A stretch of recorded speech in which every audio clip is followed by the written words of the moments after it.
Good morning, everyone. I'm so glad to see several very familiar faces that have watched me. Yes, I know that have watched me grow over the years. All right. So I love this. This title is the only possible title for a talk about Eads. I think is big ideas only, because this is the kind of the theme of this man's life. And so we will cover the bridge. There's going to be a little bit of the bridge in the middle, but the talk today is going to cover his life story as quickly and succinctly as I can that a Tuesday morning allows. Otherwise, this could be a several-day conversation. My name is Amanda Clark. I work here for the Missouri Historical Society, not just as a public historian, but also I run our CSTL Tours program. So we have a huge list. I think we're up to 45 different walking tours and bus tours that we offer all throughout the year. So please come. If you want to talk about Eads Bridge, our Lacledes Landing tour is the one for you. That's the one where we go out on the bridge and talk. Let me get settled here. Check my little clicker. So I want to open our talk today with one of Eads' last sentences, which is, "I cannot die. I have not finished my work." So, and this was found in there's a really great biography of him called Road to the Sea. It's written in the mid-20th century, and it is written by this author, and I am totally blanking on her name, but River. It's called River to the Sea. River to the Sea, and it is so full of just this beautiful language. She's really in love with Eads. You can tell when she writes it, as most of us are, but she has a lot of great little flavorful things. She has the line in there about, "I cannot die. I have not finished my work." So this is a map of the country in 1830s. This is Eads' start in life. And so he's born in 1820. He's the third child of his parents. He's born in Indiana. His father was pretty educated, but he's also kind of a drifter, and he follows business opportunities into different locations around the country. So the family moves a lot when James is young. And a lot of those job opportunities never quite pan out, so he's on to the next thing. They lived in Cincinnati and Louisville, and it's Louisville where the family will move from to get to St. Louis. When James is 13, they decide to head this way. His mom takes the journey alone with the kids. He has a couple of sisters, and so her and the children get on a steamboat. The dad stays behind. So she gets on a steamboat in Louisville, meeting on the Ohio River, and they take the Ohio to St. Louis. And so they would go down the Ohio to Cairo, Illinois, and then up north to St. Louis. And there's some really good quotes, again, from that biography, Road to the Sea, about this trip and the type of kid that James was on this boat ride. And I feel like when you read it and you describe it, we all know this kid. Like maybe you are this kid. I don't know. Maybe you were. And some of those quotes that people describe him as a kid were, he had a gentle manner, but his energy was appalling. He constantly follows the pilot around. He's asking about the mechanics of the boat, how he's obsessed with his little tiny steam engine that he has built, and he has to show the pilot, and he's like, just go, go, go, go, go the entire time. We can imagine this, right? This is for this person. The next image I have is from the Missouri Historical Society's collection. It's a painting, and it is a painting that is capturing the image of a steamboat turning north at Cairo, Illinois. And it's painted around the same time that the Eads family was traveling north to St. Louis. And this is where the mighty Mississippi and the Ohio meet. And when I make my movie about Eads, the music's really going to swell here. Like, it's going to get big. Because imagine him seeing this river for the first time, this river that is going to define his whole life, right? And it's not just going to define it. He's going to walk its bottom, right? He's going to walk on the bottom of the Mississippi River over 500 times. He's going to build a navy for this river. He's going to span it with steel. He's going to attempt to control it. And in a way, he's going to die for it in the end, right? It's going to take his life, all of this work and all of this going to the bottom of the river and all of this stress. So as fate would have it, right before the Eads family gets to St. Louis, the night before, they dock. They can see the lights of St. Louis. They're going to get off the next day. They're docked, waiting to start their new life the next day. The boat catches fire and sinks. 8 people do die. 8 people perish in this in this very common scenario, right, where a steamboat catches fire and sinks and there's casualties. But James and his family escape unharmed, but they do so with nothing but the clothes on their back. So they're starting this new life in this brand new city that's bustling, and they have nothing. So his mom gets to work finding, she finds some friends and family connections that they have in town that they can stay with. So she, immediately gets to work building this new life for them, depending on the kindness of strangers as well as other people for shelter, clothes, and food. And it also underscores how dangerous of a way to travel steamboats were. They sound so romantic to us, right? But very dangerous. And this is St. Louis when James arrives. This is 1830s St. Louis. The city is in the midst of doubling its population, expanding its borders. I mean, this is when we become a city, right? We become the city of St. Louis. It's a decade that definitely we toss off that colonial village and we become a city. We become an urban center. And while this little kid that's going to become a giant, He's on the wharf. He's there at the riverfront. He's stepping into a huge moment, not just that we're growing, but there are very important people at work in St. Louis. And some of those are, when he's on that wharf looking at St. Louis for the first time, somewhere William Greenleaf Eliot, the founder of Washington University, is preaching at the Unitarian Church, right? He's in town somewhere. We also have James Meacham, preacher at the African Baptist Church, who is credited with educating enslaved children at a time when it was illegal. There's big people, big names, and big history being made in St. Louis in the 1830s, and James Eads steps onto the riverfront.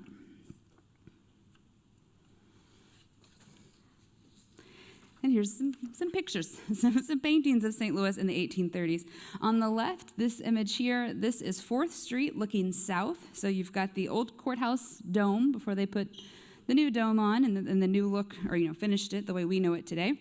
So we have the old courthouse dome in the background, and then we've got 4th Presbyterian Church here. So you're looking at 4th Street, headed south. So this is the old cathedral, standing on the arch grounds now. It's one of the first images we have of that building, and it underscores it was built in the 1830s. And it's the closest image we have to what it originally looked like with its support spaces and buildings around it. So we've set the scene. We have set the scene. And James is on the riverfront. He's selling apples to help support his family. He's watching steamboats every day, these things that he loves and he's fascinated by. And then he's going to get a job, pretty young. He's going to get a job at a dry goods store right there in the central business district. It's called Williams Enduring, and it's along 1st Street. The owner was someone who was very educated, had taken notice of James and taken notice of his brain and his appalling energy and his entrepreneurial spirit, even as a kid. And so he gives James free rein in his personal engineering library. So it's another great example of acknowledging a kid and what they are interested in and providing opportunity.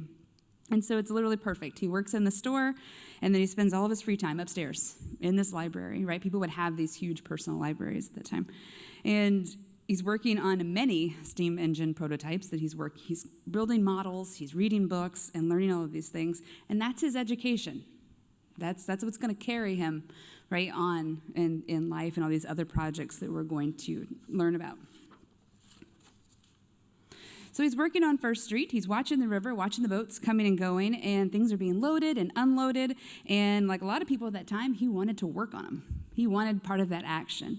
And so he does, and he gets the chance. He starts working in 1839 on a steamboat known as the Knickerbocker. And this is so in 1839, 6 years after he had arrived in St. Louis, the Knickerbocker sinks. And everyone on board this time is fine, but everything on board is lost. So James's mind goes to the value of the things that were lost, the value of the things that are at the bottom of the river and that lost freight, and how efficiently can you bring it back up? How can you find a way to bring that stuff back up? Because it has value. And he designs, it's the boats are going down as well. So he's interested in the boats that are sinking as well as the stuff that's on the boats. In 1842, he starts designing something that can do something about it. His solution will require 2 things. 1, a diving bell that allows someone to get to the bottom of the river. and then a boat with a pulley system that can bring the stuff back up. I'd like to take a second to describe what a diving bell actually is. Here we go. So if you think of a diving bell as a guy in kind of a metal suit floating like this, what this work actually looked like is illustrated here. So here's a type of diving bell. This is an all-lead metal one. The type that James Eads was using, that he designed, was a tar-covered whiskey barrel that he was inside of with an air hose, with lead weights that would be taking him down to the bottom. So he is, and then here, so this is very similar to it in a way. It's a very sophisticated version, but this is important, right? This diver that can't see what is going on. They're walking the bottom of the river, and they've got a pole poking into the mud, trying to find what it is they're looking for. This guy is, we've got a pulley system. He's being lowered down. He's not going very far, so it's a good diagram, but he's not really living on the edge like this guy is. So this is closer to what James Eads was experiencing. So being lowered down to the river bottom, but not just to the bottom of the water, but you got to get through the mud that's moving just slightly slower, right, than the water. So getting through here, tunneling down, finding what it is that you're looking for and hooking something to it and bringing it up. He did a lot of this work himself at first. It's not an easy sell, I'm sure, to people for a job. So he starts designing, so he's got the diving bell. And then the second thing we have to have is the boat, right? So the boat is, this is a later one of his designs, but he calls these boats a submarine. So not submarine, submarine. And it's not too different. This drawing is not too different than the ones that he originally designed. It's an intricate system of pulleys and mechanics that will drop the bell down and pull freight back up. In 1856, and this is kind of an early thinking big thing, in 1856, he goes to Washington, D.C. to offer to the U.S. government that he will clear the western rivers of snags for an annual retainer. His idea passes the House, but is defeated in the Senate, and so he just goes back and forms the Western River Improvement Company, and in 1857, he had added 10 boats to his fleet already. And this is all setting the stage for the bridge, right? And this is walking the bottom of the river, having this entrepreneurial spirit, all of these things are building, because he knows, he's getting to know the bottom of the river. So kind of back to this, we have the diving bells here, and again, let's keep this in mind, that stuff doesn't just float gently down, it burrows into the mud.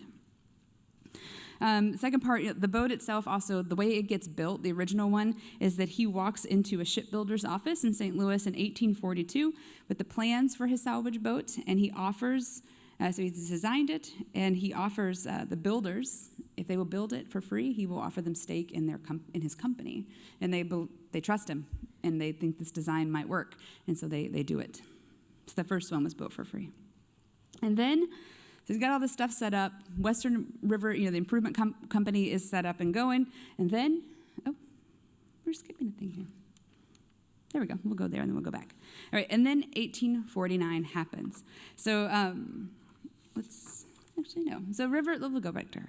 So life isn't just mud and boats and all of this. We also have people like this. So this is in 1845, James meets Martha Dillon, and the daughter of a wealthy businessman in St. Louis. He asks for her hand. They've fallen in love. Her father says absolutely not, because he's not really interested in his daughter being married to someone who goes to the bottom of the Mississippi River regularly for work.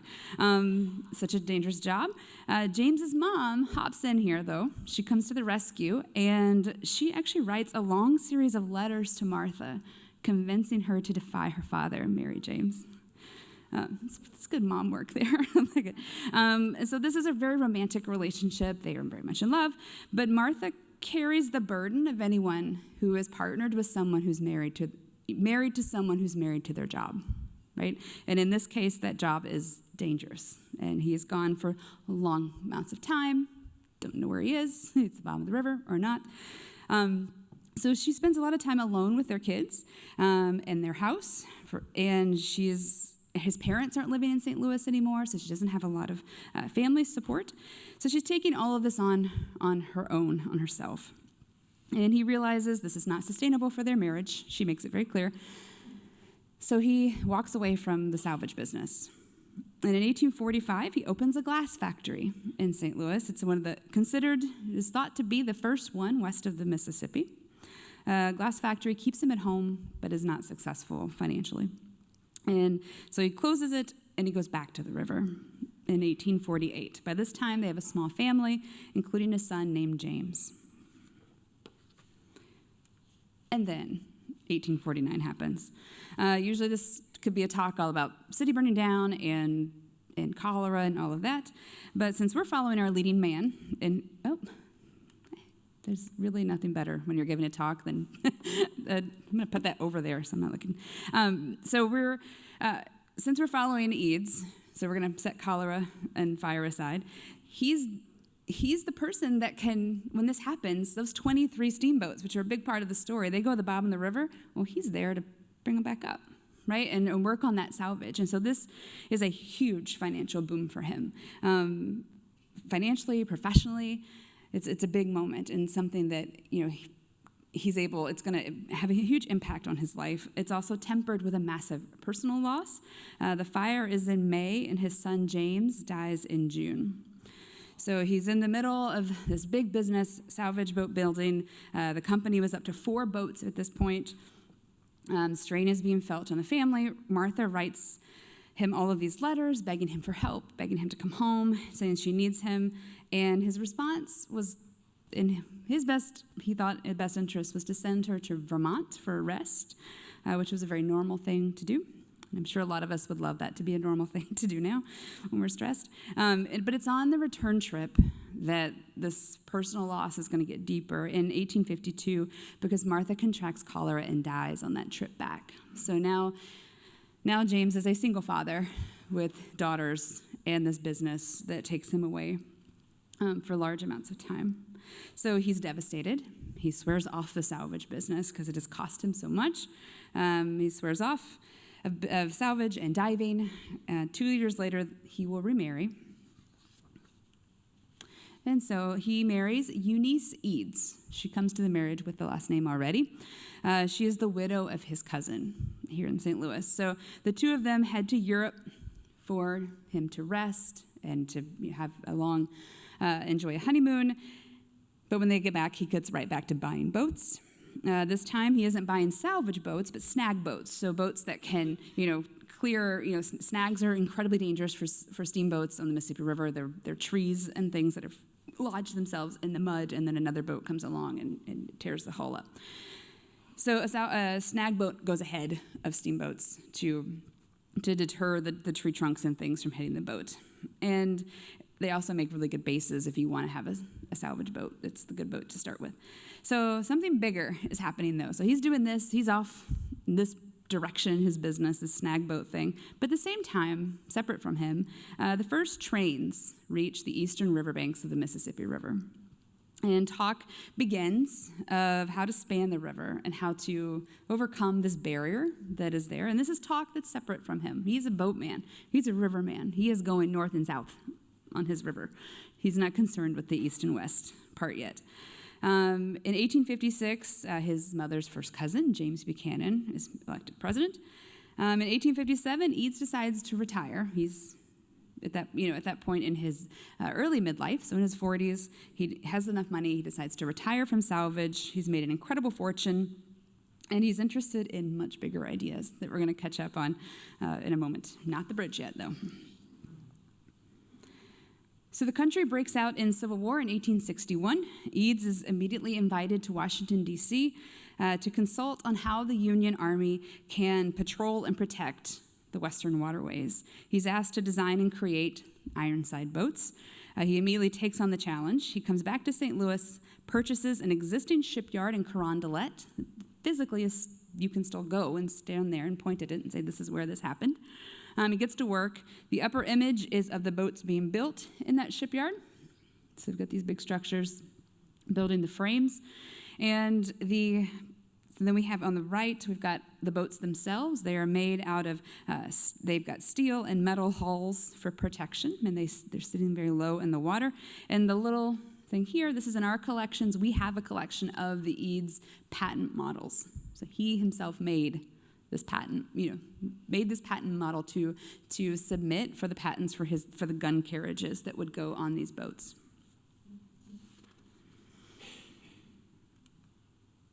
And that's the Ironside boats, right? They go on. They're a huge part of several Union victories. They're a big part of our national story.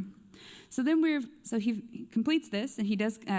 It's like 100 of these in a certain amount of days, or a certain amount of them in 100 days. Look at my notes. 7 boats in under 100 days is what he contracts to do, and they do it. So in 1862, they are at Fort Henry, Fort Donelson, and then at Vicksburg in 1863. But now we're on to the bridge.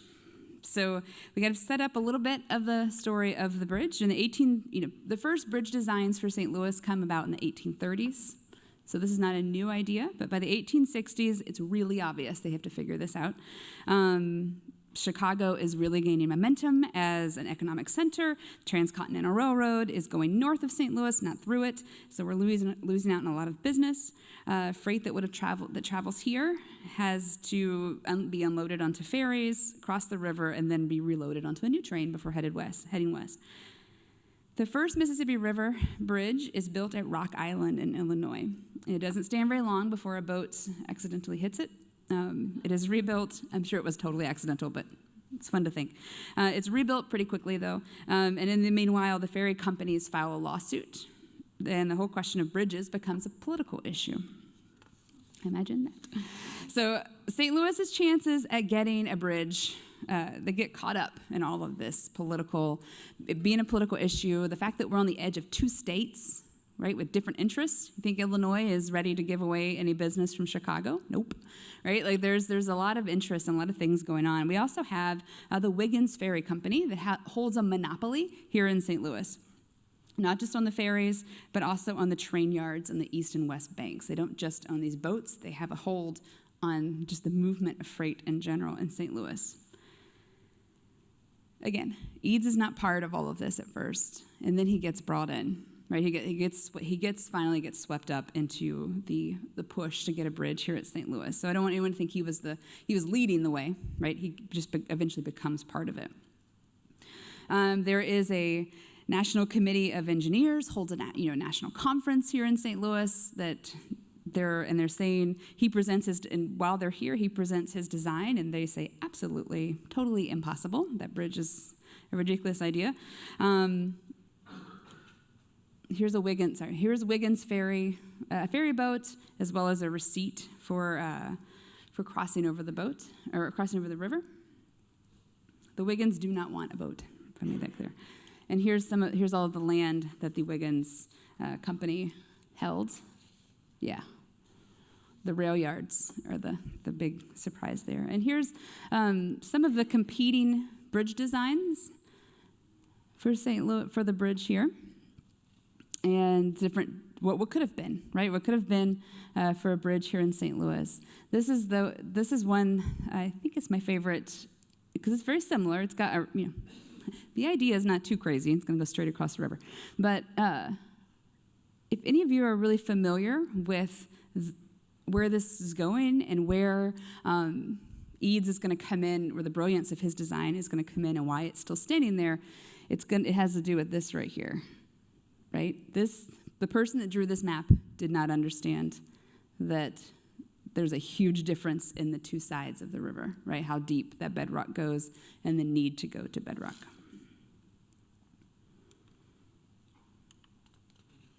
This is reality. This is what Eads knew, which was on the St. Louis side, we have limestone, and then we've got mud and sand and mud. But over here on the Illinois side, you've got to make it through all of that sand and mud to get down almost, I think it's 93 feet down to the bedrock.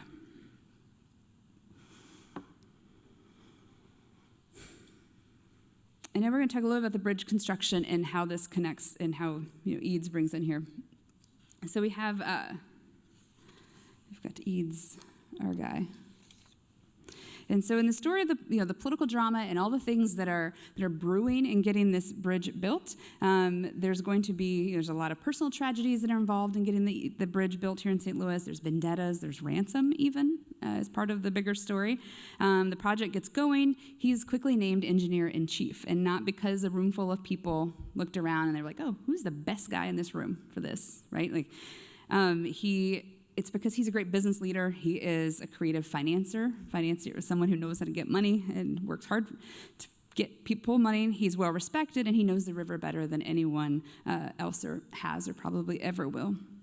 At first, the company he creates is called the Illinois and St. Louis Bridge Company, but then he figures out that he's going to have to also build a tunnel underneath St. Louis, and it's changed to the Illinois and St. Louis Bridge and Tunnel Company. When they realize they're going to have to do more. If any of you have ridden the Metrolink underneath downtown St. Louis, you're in Eads's tunnel. You're in the Eads Bridge tunnel that was part of the original bridge. So talking about those caissons, the having to get to the bottom on the east side, which is this becomes the big story, right? The caissons are a part of the big thing. And I hope that if you enjoy the exhibit the Eads Bridge exhibit, if you'd come away with one thing, it is how a caisson works. That was one of my goals, is to make it clear as to how all of this works. So in this famous image that is included in a lot of any source on the bridge will have this image. You'll see the tiny little figures down here, maybe little guys working.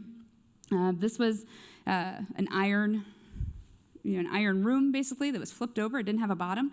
It was held in place and floated to as far down as they could get it to go. Stones were stacked on top. As those stones got heavier and heavier, then the staircase was built. Men would go down into that little room, shovel sand into a sand pump, and air pressure was in there to keep the water out of it. And eventually, more and more stones, less and less sand, and it made its way down sunk all the way down to bedrock. And this is where, as it gets lower and lower, people start to get sick. And once they're to bedrock, no one has died yet, but it's when they're all the way down to bedrock and people are coming and going and they're filling it up with concrete, that's when the first deaths occur, and they rush to figure out what's going on. And eventually they're going to, what we know of as the Benz or caissons disease. So the bridge gets built. We have to move on to his other big things. It's hard for me to hold back. The bridge gets built, and this is an image of the ticket, the invitation that you would have used, the thing to come see the bridge open. It opens in 1874, and it's a fits and starts kind of a thing. When it opens, the tunnel is not complete. The first train gets stuck. When they go into it, the ventilation system isn't done in the tunnel, but it opens. The bridge opens, and it's a huge, huge celebration. There's always a comment asked about the elephant. The elephant has an interesting connection to Eads. If you didn't know, it's one of the opening events of walking the elephant across the bridge not to show that it could hold an elephant, but that the idea was that an elephant wouldn't walk on something that was unstable, and that connection back is that in the years leading up to this bridge being built, St. Louis had suffered a really unimaginable railroad tragedy when the Gasconade River train bridge had collapsed. And it was a bridge that was built by Eads' competitor at the time and someone that he would work with later, but Lucius Boomer. That train collapsed during a rainstorm, and it was a train full of St. Louis dignitaries, and goes into a river. Eads lost friends and a family member in the tragedy, and so this is something that, he understands why people are really. There's that bridge in the early days. So they do the elephant first, before July 1st. It's a few days before that they do the elephant, and then a few days after the elephant, they drive a line of 14 locomotives across, headed by William Tecumseh Sherman. 300,000 people come to see the bridge open. Eads, there in the biography that I had, that the Road to the Sea, she writes such a beautiful description of this thought of Eads on that bridge that day that it opens. And he looks in her description, he looks at the bridge and he pauses and gosh, like it made me tear up when I read this, like this idea of like accomplishing this thing and all that he had to do to get this done. And it's here, right? And there's like a giant banner with your head on it, and there's people cheering and all this stuff, but it's here. It's this incredible moment that she describes. So the bridge is open, but he is done with the bridge. He's moving on. So by 1875, his mind is 1,000 river miles away in New Orleans. So now we're back on track to his life.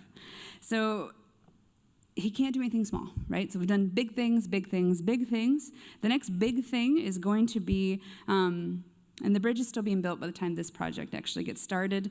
He's down at the end of the river, where it empties out into the Gulf of Mexico. As the Mississippi meets the Gulf of Mexico, the river slows down. It's depositing huge amounts of sediment, blocks the waterway. You can't. It makes it hard for boats to navigate in the port of New Orleans. So he has an idea. And so he has this idea, and they've got someone else who's already trying to do this, the way to build a canal that would bypass the river's natural route. Eads says this is ludicrous, this is not how you're going to do it. And so Eads prevails, and his plan is to build a series of wall-like jetties that would narrow the waterway. And so when it does that, it's going to make the river speed up, and it's going to be more forceful, and it's going to dig out that sand instead of dumping it. And he's correct. This becomes national news. It is a big deal. Everyone is following this debate of which man is going to win, which plan. Eads, of course. He gets the upper hand by offering to pay for the project himself, and the government agrees to reimburse him if it works. There is a great quote from him about this that he says, which is, "Fortune favors the brave, drive on is my motto." The project was successful. Just like the bridge, it required him to be politically savvy, financially bold, and a showman, because there was a show involved as well. So these are the Eads jetties in place. Here's some different paintings and images of the port of New Orleans.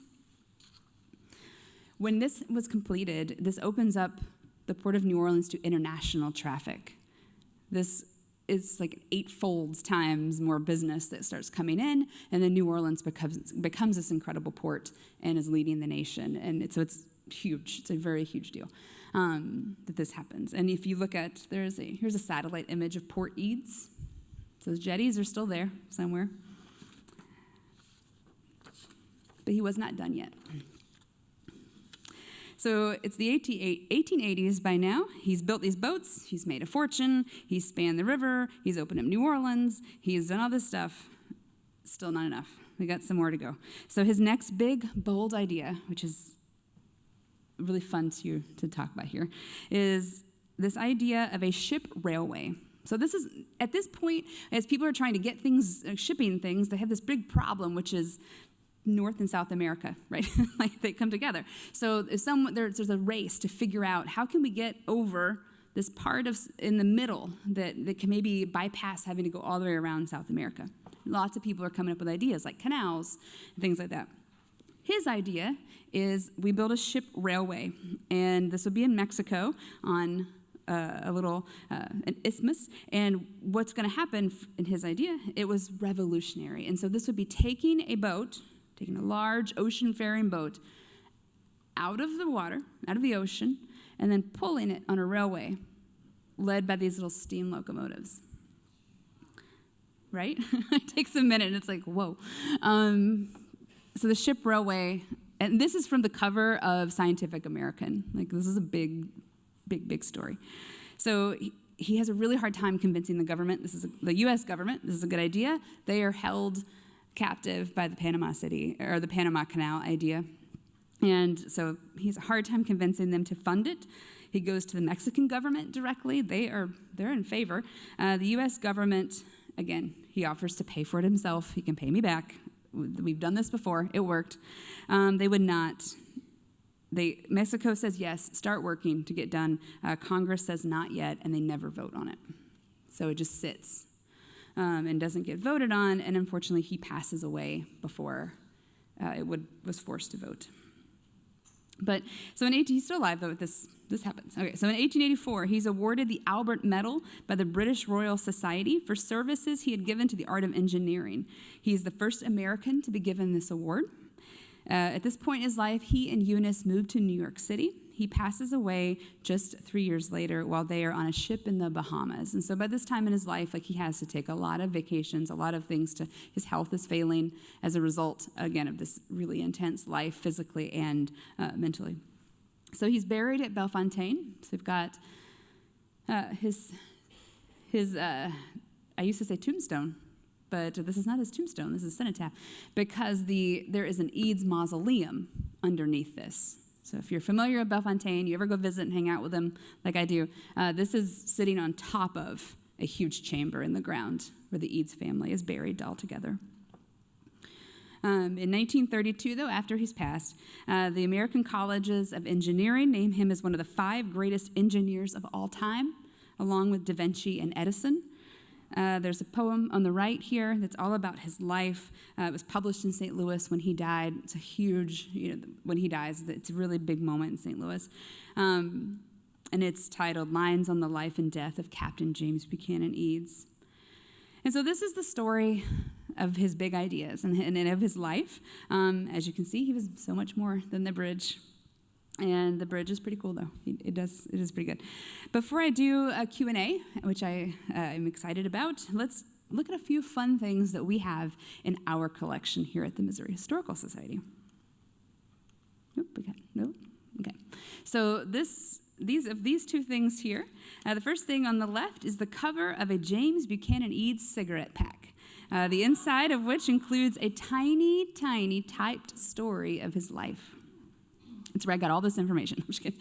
So you get a little bio of him on the inside of the cigarette pack.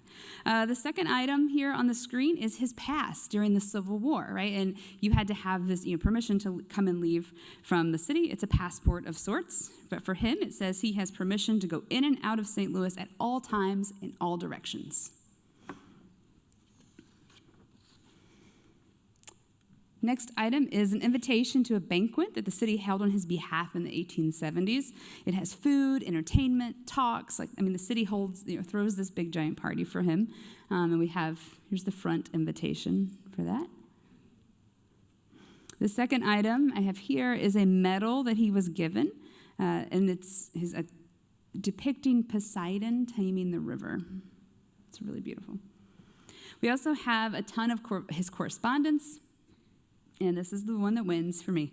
It is a letter from a friend thanking Eads for a gift of Missouri wine. The writer admits in the letter that he and his wife were skeptical that Missouri had good wine, but were pleasantly surprised to find that it did. Just found that just a very personal little moment about Missouri wine.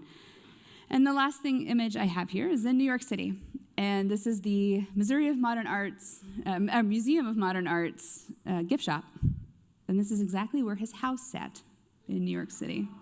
Kind of a fun full circle thing there with design. And I don't know if anyone knows that. I don't know if there's a plaque there or anything like that. So that is the end of my talk today. Hopefully we accomplished the idea that it was big ideas only, and I didn't overdo it with the bridge. But we can go talk bridge.